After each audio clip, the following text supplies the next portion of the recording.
बिस्मिल्लाहिर्रहमानिर्रहीम। अस्सलामुअलैकुम। आज मैं बयान करूँगा कि मछली बगैर ज़िबा किए हलाल क्यों है।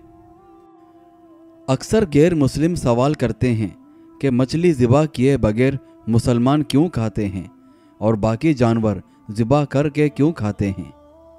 इसका जवाब साइंस दे रही है कि जो जानवर के अंदर खून होता है ये बैक्टीरिया और बाकी जरासीमों की रहायशगाह हैं।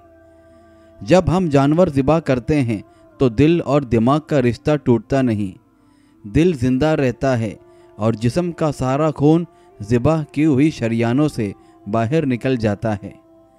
इस तरह गोश्त हलाल और पाक साफ होता है।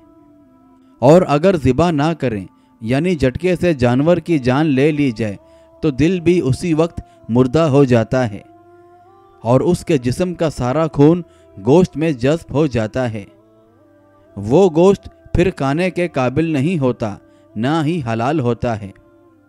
इसलिए हम ज़िबा शुदा जानवर का गोश्त खाते हैं। बहरहाल मछली को ज़िबा करने की ज़रूरत ही नहीं पड़ती, क्योंकि मछली जैसे ही पानी से बाहर आती है तो उसके पूरे जिस्म का निज़ाम अल्लाह के खास निज़ाम के तहत चेंज हो जाता है।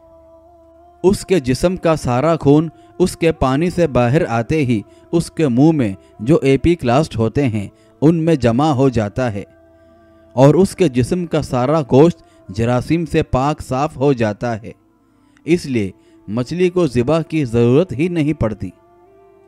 अल्लाह ने हम सब मुसलमानों के लिए कुरान पाक में हर चीज़ के बारे में रहनुमाई फरमा दी है। उसके बाद हदीस में भी सारी मालूमात हैं।